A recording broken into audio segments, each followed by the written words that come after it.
bilo vrijeme kad su bogovi još uvijek silazili među ljude. Vrijeme kad su nimfe čuvale bistre izvore, satiri lutali gustim šumama, a svaki planinski vrh skrivao priču koju su poznavali samo vjetar i stare stijene. Ljudi tada nisu sumnjali da priroda ima svoju dušu. U šumu drveća slušali su glasove bogova. U huku rijeka prepoznavali su njihove poruke. A kad bi grom zatresao nebo, znali su da se negdje daleko oglasio moćni Zeus. Bilo je to doba kad su se legende rađale pred očima ljudi i među svim tim pričama jedna je ostala da živi duže od mnogih drugih. To je priča o ljubavi koja se usudila sići tamo gdje nijedan smrtnik nije želio poći. Priča o Orfeju i Euridiki.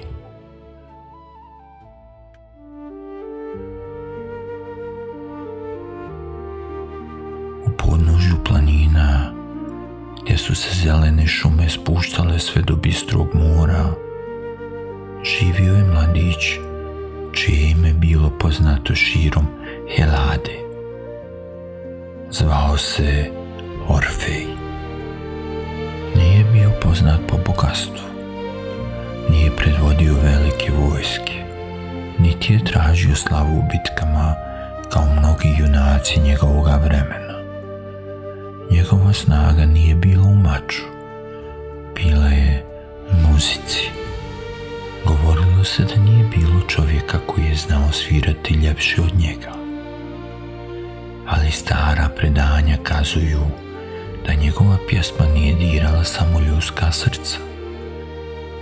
Kad bi Orfej dotakao žice svoje lire, ptice bi prekidale let i spuštale se na grane.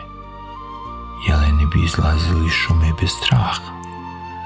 Čak bi divlji vuk zastao, kao da je na trenutak zaboravio svoju narav. Kažu da su se krošnje visokih stabala podvijale prema zvuku njegove muzike, a stijene njeme hiljadama godina, kao da su i same željele slušati njegovu pjesmu. Ljudi su se tome divili, ali nisu bili iznenađeni, jer govorilo se da takav dar nije mogao pripadati običnom čovjeku.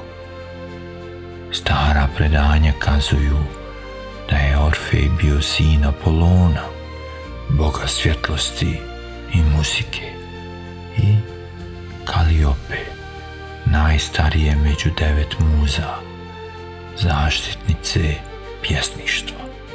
Od oca je naslijedio liru, od majke dar da riječima i melodijom dotakne ono što ne može dodirnuti rukama. Ljudsko srce.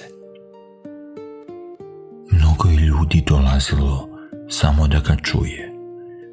Neki su prelazili velike udaljenosti, drugi su danima čekali da Orfej zasvira i svaki bi se vraćao kući sa osjećajem da je makar na trenutak čuo nešto što ne pripada ovome svijetu.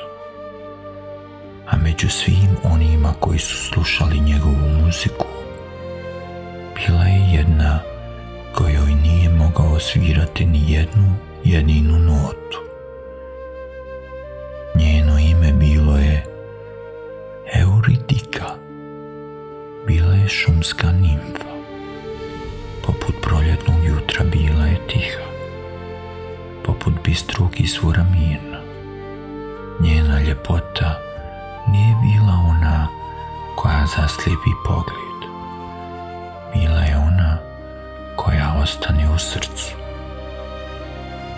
Kažu da se Orfej i Euridika zavoljeli onako kako se, prema starim pričama, rijetko ko zavoli, bez velike riječi, bez zakljetvi. Njihova ljubav rasla je polako, poput drveta koje svake godine pušta novo lišće. A kad bi Orfej zasvirao, Euridika nije slušala samo njegovu muziku. Slušala je njegovo srce. Prolazili su dani, pa mjeseci, i došlo je vrijeme da svoju ljubav kruniš u braku. Kažu da je tog dana sunce obasjavalo livade jače nego inače. Šume su bile pune pjesme, potoci bistri, a cvijeće mirisalo kao da i priroda slavi zajedno sa njima. Ljudi su se radovali njihovoj sreći, jer činilo se da pred njima stoji dug život ispunjen mirom. Ali stare legende često nas uče da sudbina svoje najveće korake pravi onda kad ih najmanje očekujemo. I upravo tako, jednog dana, dok je Euridika sama šetala livadom, sudbina je tiho zakoračila prema njoj. Kažu da je tog jutra vazduh mirisao na divlje cvijeće. Pčele su prelazile s cvijeta na cvijet. Lagani povjetarac njihove visoku travu, a negdje iz daljine čuo se pjev ptica. Bio je to jedan od onih dana za koje čovjek pomisli da će trajati zauvijek. Euridika je hodala polako, nije žurila. Ponekad bi zastala da dotakne cvijet, ponekad bi podigla pogled prema krošnjama drveća, kroz koje su se probijali sunčevi zraci. U njenom srcu nije bilo ni straha, ni nemira, samo mir. Onaj isti mir koji čovjek osjeti kad zna da ga kod kuće čeka neko koga voli. Ali nisu samo ptice tog dana posmatrale Euridiku. Na drugom kraju livade nalazio se Aristej. Stara predanja govore da je bio sin Apolona i nimfe Kirene. Ljudi su ga poznavali kao zaštitnika pčelara, pastira i maslinara. Čovjeka koji je poznavao tajne prirode i umio živjeti u skladu sa njom. Ali tog dana nije razmišljao ni o stadima, ni o pčelama. Ugledao je Euridiku i njena ljepota zaokupila je svu njegovu pažnju. Krenuo je prema njoj. Ne znamo šta je želio reći, niti da li je vjerovao da će ga saslušati. Stara predanja o tome ćute. Ali kažu da je Euridika, kad ga je ugledala kako joj prilazi, osjetila nelagodu. Instinkt joj je govorio da ode. Zato se okrenula i ubrzala korak. Aristej je krenuo za njom. Nije trčao, ali nije ni odustajao. Euridika je sve brže prolazila kroz livadu. Cvijeće se podvijalo pod njenim koracima. Visoka trava dosezalo joj je gotovo do koljena. Skrivala je sve što se nalazilo pod njenim nogama. Euridika nije gledala kuda staje. Željela je samo da se što prije udalji. Još nekoliko koraka i sve će biti iza nje. Ali sudbina je često tiha. Među vlatima trave, neprimjetna ljudskom oku, ležala je zmija. Euridika je nije mogla vidjeti. Jedan neoprezan korak bio je dovoljan. Zmija je munjevito podigla glavu. Njeni očnjaci zarinili su se u Euridikinu petu. Sve se dogodilo u jednom jedinom trenutku. Euridika je osjetila oštar bol. Zastala. Pokušala je napraviti još jedan korak, ali snaga ju je polako napuštala. Kleknula je među proljetno cvijeće. Rukom je dotaknula zemlju, kao da se za nju želi zadržati još samo jedan trenutak. Oko nje je sve ostalo isto. Sunce je grijalo livadu, ptice su pjevale. Samo se život jedne mlade nimfe polako gasio. Kažu da je posljednje čega se Euridika sjetila bilo je Orfejevo lice, njegov osmijeh i zvuk lire koji je toliko puta ispunjavao šume radošću. Kad je posljednji put zatvorila oči, završio se njen život među živima. A prema vjerovanju starih Grka, tada je započelo jedno sasvim drugo putovanje. Putovanje prema carstvu mrtvih.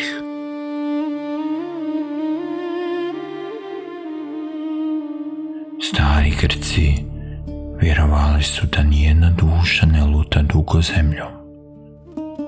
Sve su prije ili kasnije morale krenuti istim putem prema podzemnom svijetu, prema rijeci Styx, prema kraljevstvu kojim je vladao Had. Tog dana, među bezbrojnim sjenama koji su kretale tim putem, nalazila se i Euridika. A daleko odatle, Orfej još nije znao šta se dogodilo. Još uvijek je vjerovao da će se Euridika uskoro vratiti, da će čuti njen korak, njen glas, da će osvirati novu pjesmu. Nije znao da je sudbina već ispisala drugačiji kraj. Kažu da postoje rane koje vrijeme nikad ne izliječi. Koliko god dana prošlo, koliko god proljeća zamijenilo zime, neke uspomene ostanu jednako žive. Takvu ranu nosio je Orfej. Kad je saznao što se dogodilo Euridiki, dugo nije mogao izgovoriti ni jednu riječ. Stajao je nijemo, kao čovjek koji čuje ono što razum odbija prihvatiti. Pred njim su govorili ljudi, tješili ga, ali njihove riječi dopirale su do njega kao daleki šapat. Nije ih slušao. Pred očima mu je bilo samo Euridikino lice, njen osmijeh i posljednji put kad ju je ispratio pogledom. Da je samo znao, da je samo mogao naslutiti. Možda je tog jutra nikad ne bi pustio da sama ode. Ali sudbina ne poznaje riječ možda. Te večeri Orfej nije uzeo liru u ruke. Prvi put otkako je naučio svirati. Ležala je pored njega, nijema, kao da je ona izgubila glas. Noć je prolazila polako, vatra se gasila, zvijezde su nestajale iza planina, ali Orfej nije sklapao oči, jer svaki put Kad bi ih zatvorio, vidio bi Euridiku. Kažu da je tek narednog jutra uzeo svoju liru. Nije zasvirao zbog ljudi, nije zasvirao zbog bogova, svirao je zbog nje. Prvi ton je bio tih, gotovo nečujan, zatim drugi, pa treći. A onda se livadama, šumama i planinama prolomila pjesma kako svijet do tada nije čuo. Više u njoj nije bilo radosti, nije bilo veselja. Svaki ton nosio je čežnju, svaka melodija dozivala je ime koje više niko nije mogao čuti. Stara predanja govore da su se tog dana ptice prestale oglašavati, ne zato što su zaboravile pjevati, nego zato što su slušale. Jeleni su izlazili iz šume, divlje zvijeri prilazili su bez straha. Čak su i rijeke, govorili su stari pripovjedači, tekle mirnije nego inače. Kao da je čitava priroda osjećala bol jednog čovjeka. Ali koliko god njegova pjesma bila lijepa, nije mogla promijeniti ono što je bilo zapisano. Euridika se nije vraćala. Njeno mjesto ostalo je prazno. Kuća je bila tiha. Livade kojima su zajedno šetali sada su izgledale veće nego ikada. Svaki kamen, svako drvo, svaki cvijet podsjećale su ga na nju. Prolazili su dani. Ljudi su vjerovali da će vrijeme učiniti svoje. Govorili su, bol će proći. Ali oni koji su tako govorili nisu poznavali ljubav kakvu je osjećao Orfej, jer njegova tuga nije postala manja. Svakim danom bila je sve dublja.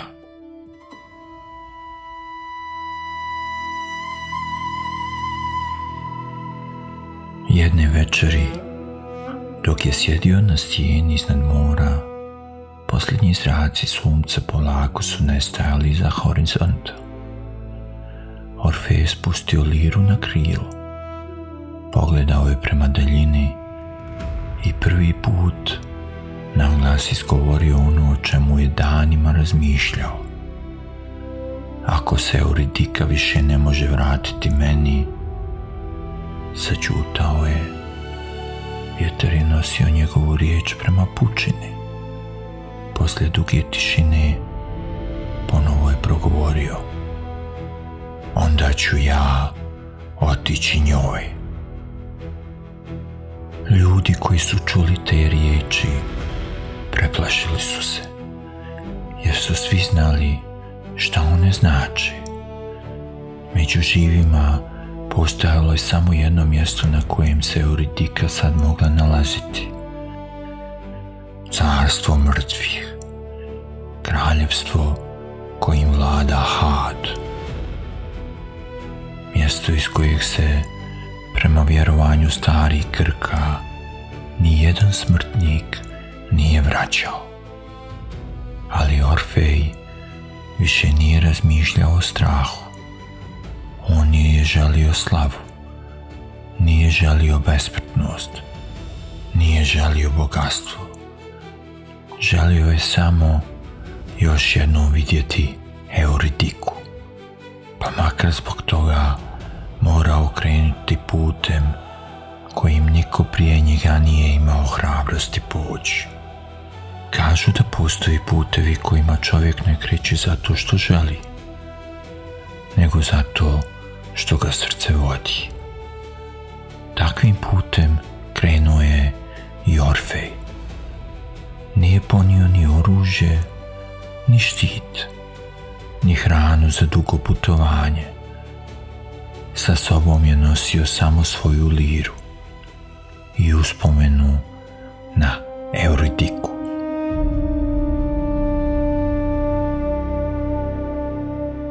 Govorilo se da se ulaz u Hadovo kraljevstvo nalazilo daleko od gradova i hramova, na mjestu gdje je sunčeva svjetlost jedva dopirala do zemlje, gdje su visoke stijene zaklanjale nebo, a hladan vjetar neprestano prolazio kroz uske klance.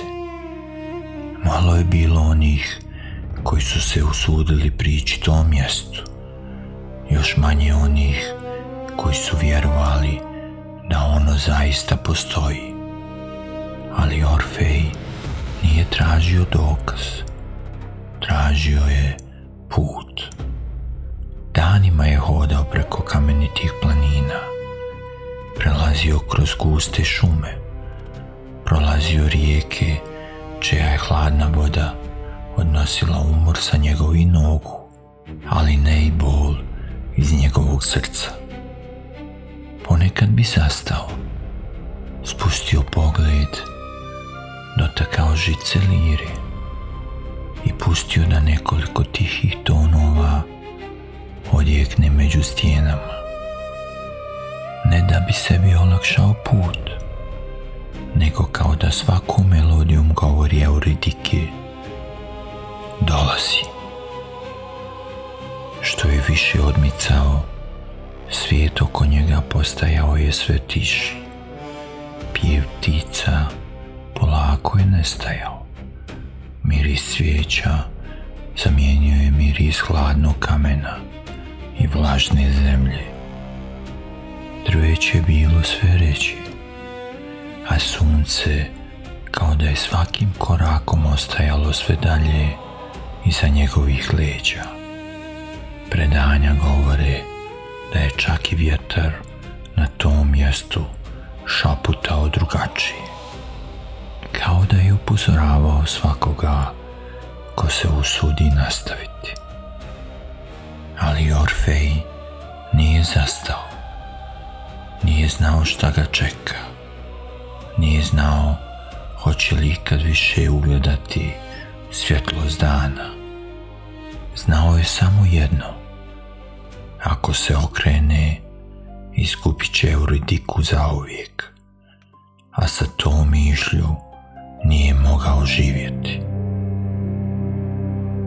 Poslije dugog puta stigao je do obale mračne rijeke. Njena voda bila je mirna, gotovo nepomična.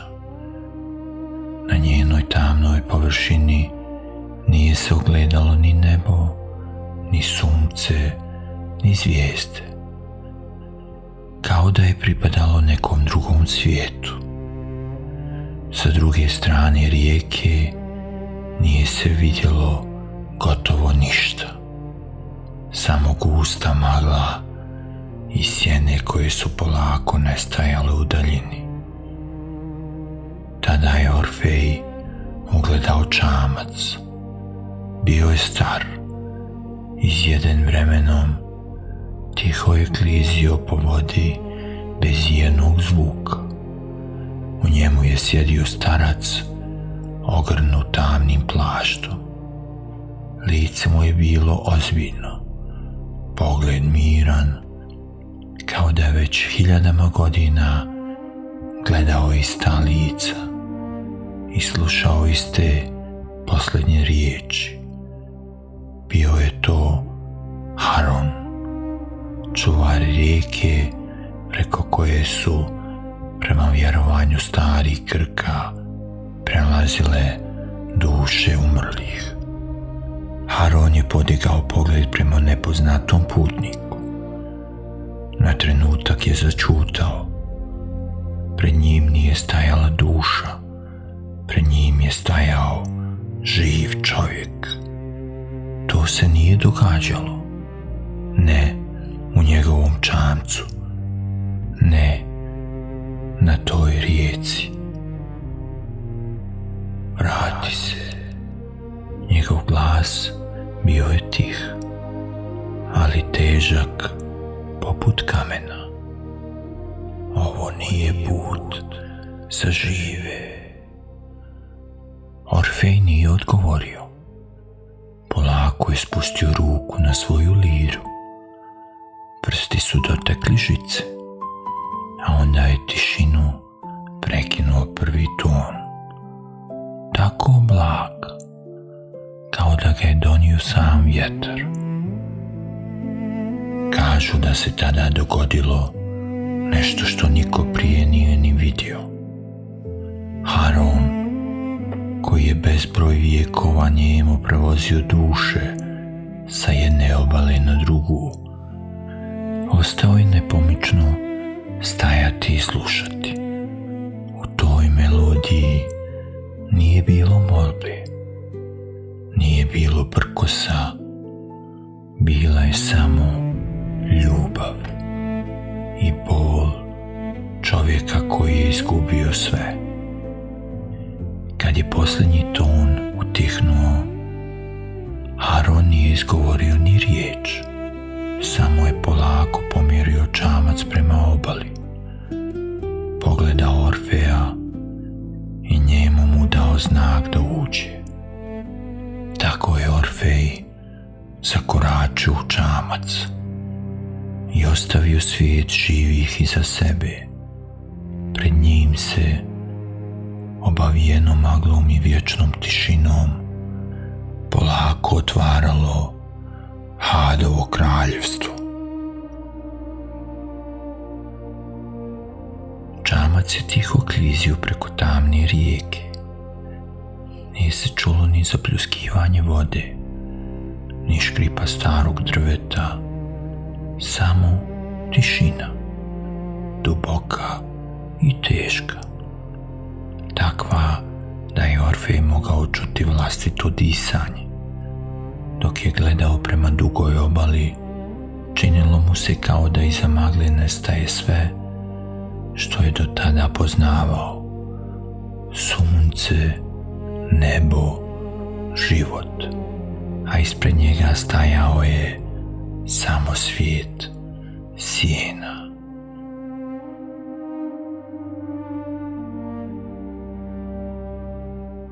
Kad je čamac dotakao obalu, Haron je prvi ustao. Bez riječi je pokazao put koji vodi između visokih crnih stijena. Orfej ga je kratko pogledao, blago klimnuo glavom, a zatim nastavio sam, jer od tog trenutka taj put morao je prijeći bez ičije pomoći. Što je dublje ulazio u Hadovo kraljevstvo, vazduh je postajao sve hladniji. Magla je bila gusta. Na trenutke se činilo kao da među njom prolaze sjenke. Tihe, bez glasa, bez koraka.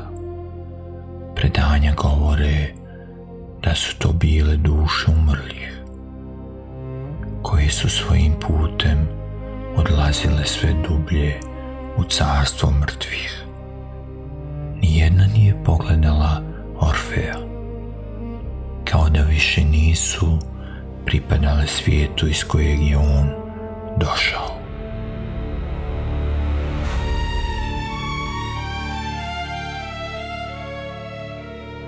A onda put se iznenada završio. Pred njim su se uzdizala ogromna vrata od tamnog kamena, veća od svega što je ikad vidio. Na njihovoj drugoj strani nalazilo se srce Hadovog kraljevstva. Ali između Orfeja i tih vrata stajao je čuvar. Bio je ogroman. Njegovo snažno tijelo podsjećalo je na planinu, a iznad njega uzdizale su se 3 pseće glave. Svaka je budno posmatrala putnika koji se usudio doći tako daleko. Bio je to Kerber, čuvar koji nikome nije dopuštao da uđe, niti da izađe. 3 para očiju bila su uprta u Orfeja. Iz dubine njegovih grudi prolomilo se tiho režanje. Odzvanjalo je među kamenim liticama poput udaljene grmljavine. Svaki drugi čovjek okrenuo bi se i pobjegao, ali Orfej nije posegnuo za oružjem, jer ga nije ni imao. Nije podigao kamen, nije povisio glas. Polako je skinuo liru sa svojih ramena, prstima je nježno prešao preko žica. Prvi ton razbio je tišinu. Za njim je došao drugi, pa treći. Melodija je bila tiha, mirna. Nije govorila o pobjedi, nije govorila o snazi. Pričala je o ljubavi, o čežnji, o obećanju koje nije mogla prekinuti ni smrt. Kerber je prestao režati. Jedna glava polako je spustila pogled, zatim druga, pa treća. Ogromni čuvar kojeg nisu mogli savladati ni junaci ni kraljevi, mirno je legao pred vrata, kao umoran pas koji je pronašao spokoj. Kažu da je tog trenutka i samo Hadovo kraljevstvo zanijemilo. Duše su zastale na svom putu. Magla se činila mirnijom, čak je hladan vjetar utihnuo, kao da je čitav podzemni svijet slušao čovjeka koji je svojom muzikom nosio ono što niko drugi nije mogao. Ljubav jaču od straha. Orfej je polako prošao pored Kerbera. Nije ga dodirnuo, nije se osvrnuo, samo je nastavio dalje, jer znao je da ono zbog čega je došao još uvijek nije bilo pred njim.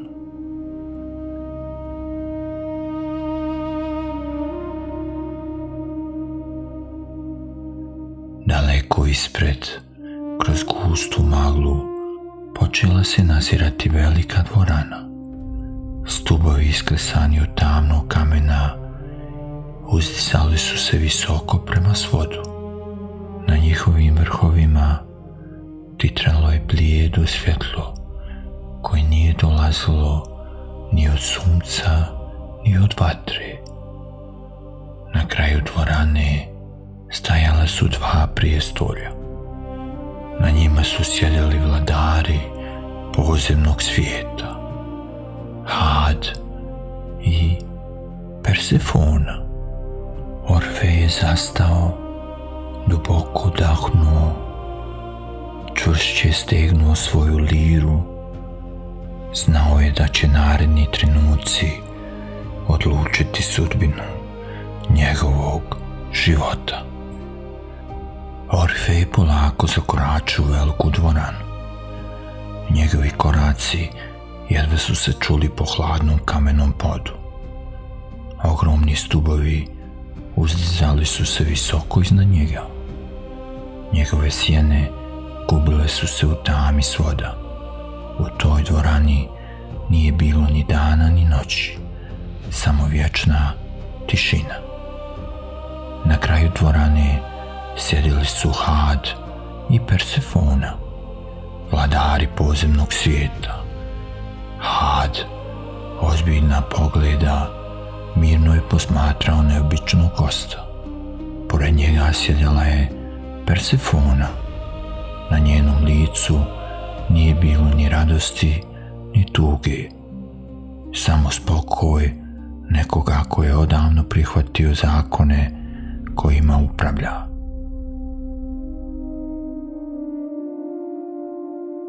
Jer u njihovom kraljestvu sve je imalo svoje mjesto. Svaka duša, svaki dolazak i svaki odlazak. Dolazak živog čovjeka nije bio dio tog poretka. Zato je cijela dvorana ostala njema. Svi su čekali da Orfej progovori, ali on nije izgovorio ni jednu riječ. Polako je spustio pogled prema svojoj liri i nježno dotakao njene žice. Prvi ton razlio se dvoranom poput mirnog talasa, zatim drugi, pa treći. Muzika je rasla polako, nije tražila pažnju, nije pokušavala zadiviti. Jednostavno je pričala priču o dvoje mladih koji su vjerovali da pred sobom imaju čitav život. Priču o jednoj livadi, o proljeću, o zmiji skrivenoj među travama, o ljubavi koju je smrt prerano prekinula. Kažu da su tada i duše umrli i zastale. One koje više nisu imale suza, osjetile su tugu. One koji su odavno zaboravile radost, prisjetili su se života. Čak su i sjenke koje su njemo prolazile velikom dvoranom zastale da saslušaju pjesmu. Orfej nije podizao pogled, nije gledao ni Hada, ni Persefonu.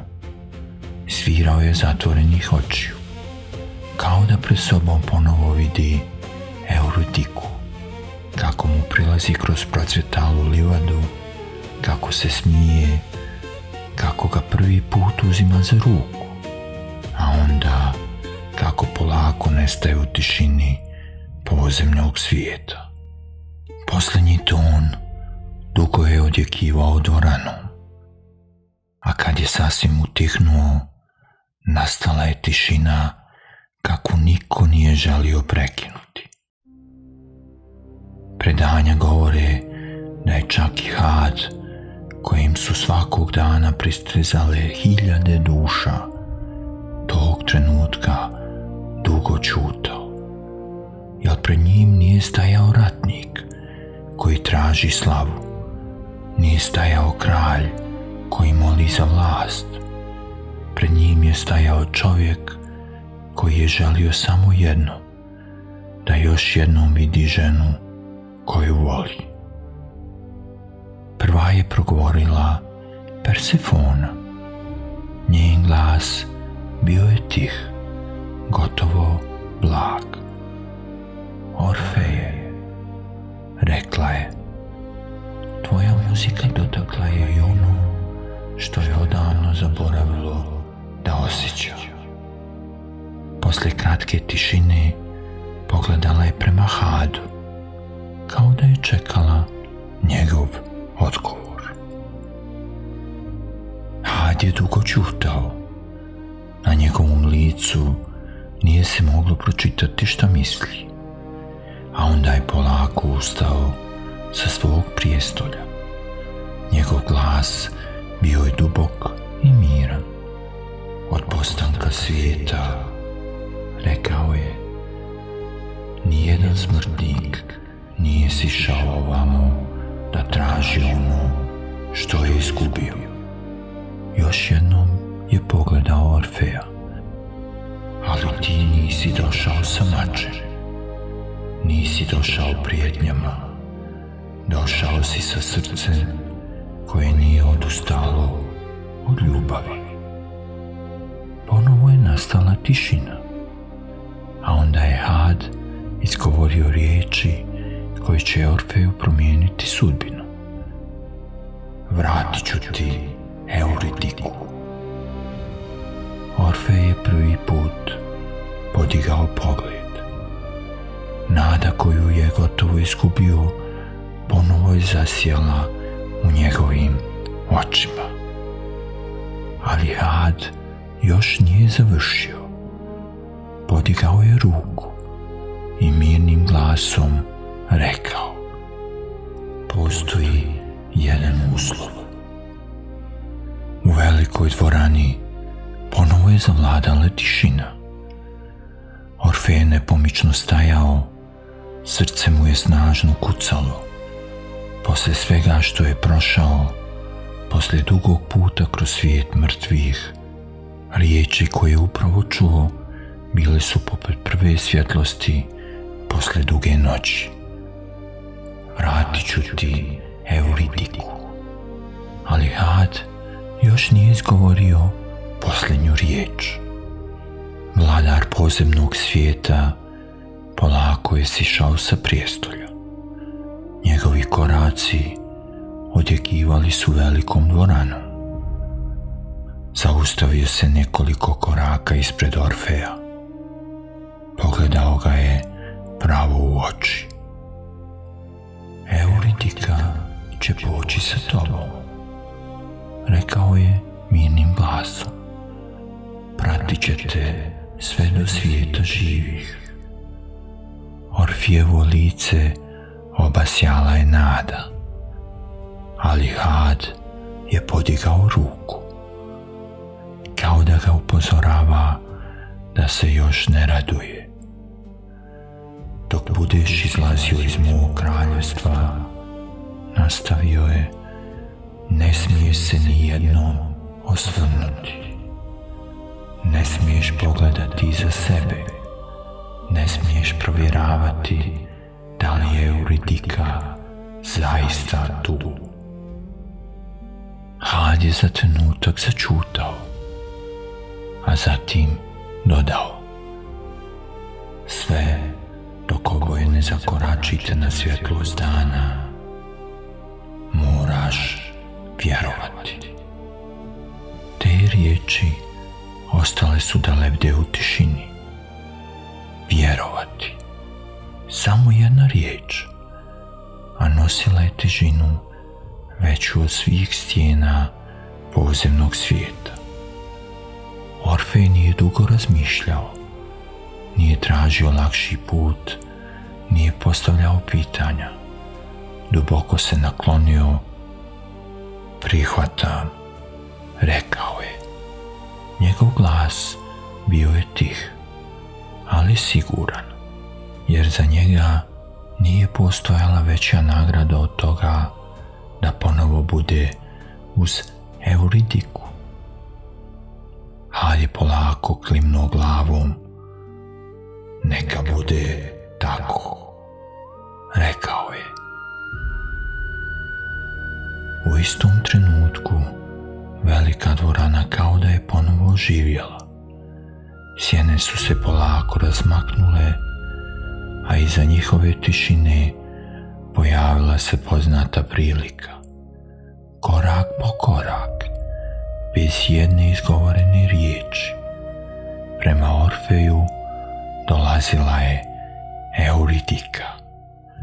Bila je ista, isto lice, ista duga kosa, isti blagi pogled, ali oko nje je lebdjela tišina podzemnog svijeta. Nije mogla potrčati, nije mogla zagrliti Orfeja, samo je stajala nekoliko koraka iza njega. Gledala ga je i čekala. Orfej je osjetio da je tu. Nije je mogao vidjeti, ali srce mu je govorilo da nije sam. Koliko je samo želio da se okrene, da joj još jednom vidi lice, da joj uzme ruku, da se uvjeri da nije san. Ali se sjetio Hadovih riječi. Moraš vjerovati. Bez jedne izgovorene riječi okrenuo se prema izlazu. napravio prvi korak, za njim drugi, pa treći. I tako je započeo najteži put njegovog života. Put na kome nije trebalo pobijediti neprijatelja, nego vlastitu sumnju. Kažu da je cijelim putem osjećao Euridikino prisustvo iza sebe. Nije čuo njene korake, nije čuo njen glas. Samo je vjerovao da ga prati. Korak po korak, kroz maglu, pored Kerbera koji je mirno ležao uz velika vrata, pored obale tamne rijeke gdje je Haron njemu čekao. I dalje, prema izlazu iz podzemnog svijeta. Negdje daleko, ispred njih, po prvi put poslije dugo vremena, pojavio se tračak svjetlosti. Bio je slab, ali dovoljan da Orfej zna da je kraj puta sve bliže. Tračak svjetlosti pred njima postajao je sve jasniji. Posle duge tame bio je najljepši od izlaska sunca. Orfej je znao da je izlaz blizu.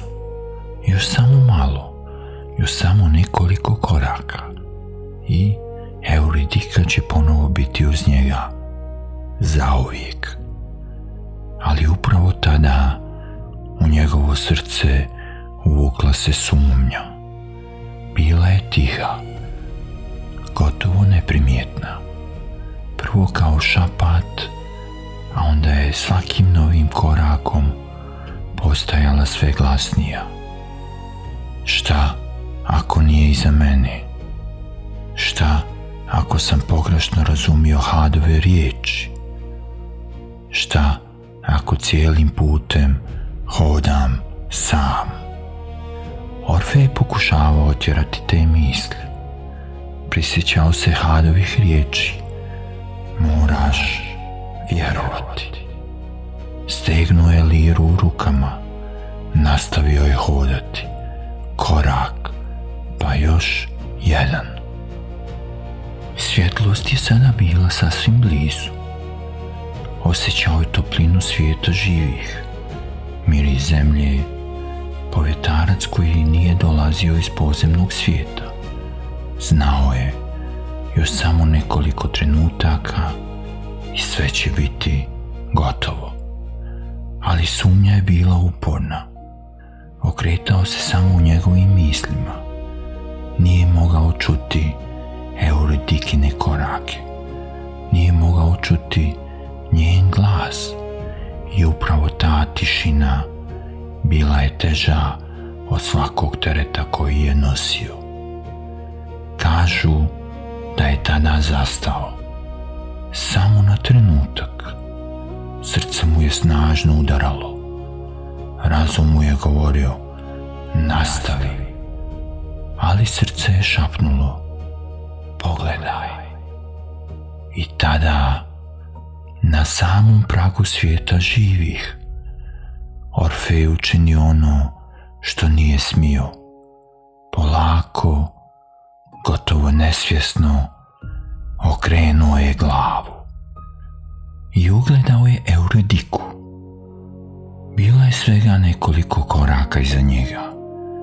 Na njenom licu nije bilo ljutnje, nije bilo straha, samo blagi osmijeh, kao da je željela reći da ga razumije.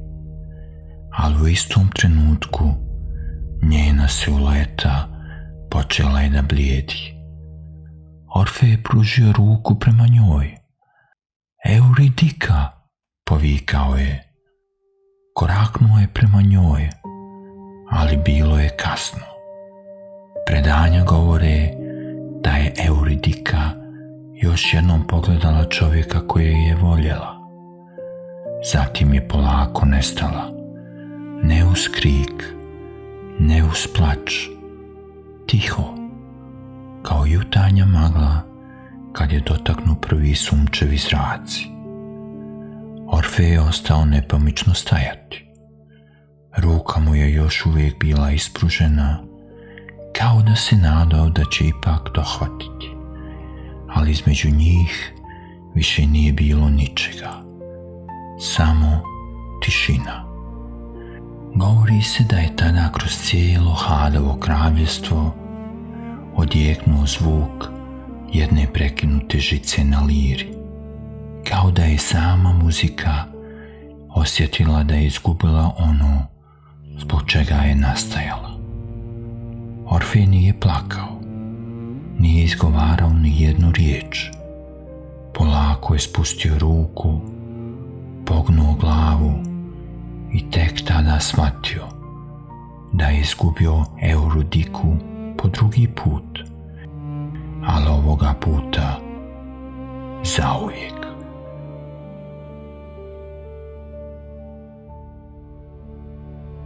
Kažu da se Orfej više nikad nije vratio onakvom životu kakav je nekad poznavao. Ponovo je hodao istim livadama, prolazio šumama, sjedio na stijenama iznad mora, ali nigdje više nije vidio svijet istim očima, jer gdje god je pogledao, sjećao se Euridike. Liru nije ostavio, i dalje je svirao, ali oni koji su ga tada slušali govorili su da se njegova muzika promijenila. Više nije pozivala na slavlje, nije budila radost. U svakom tonu osjećala se čežnja za onim što se više nije moglo vratiti. Kažu da bi ljudi, slušajući njegovu pjesmu, često začutali. Niko nije znao objasniti zašto, ali svako je u toj muzici pronalazio dio vlastite tuge. Vrijeme je prolazilo, godine su se smjenjivale, ali Orfej nikad nije zaboravio Euridiku. Njeno ime nosio je u srcu, a uspomenu na nju u svakoj melodiji koju je osvirao. Stara predanja govore da je mnogo godina kasnije i Orfeov život došao svome kraju. Njegova duša krenula je putem kojim jednom odlazi svaki smrtnik, istim putem koji je davno otišla i Euridika. A onda kažu da se u tihom carstvu sjenki dogodio susret koji više niko nije mogao razdvojiti. Orfej je ponovo ugledao Euridiku. Ovoga puta nije bilo zabrana, nije bilo uslova, nije bilo straha da će jedan pogled sve promijeniti. Prišao ju je, uzeo je za ruku i više nikad nije morao pustiti. Da li se to zaista dogodilo ili su ljudi tako želeli da vjeruju? Danas više niko ne može sa sigurnošću reći. Možda upravo zato legende traju toliko dugo. Ne zato što daju odgovore na sva pitanja, nego zato što nas pozivaju da sami potražimo svoje.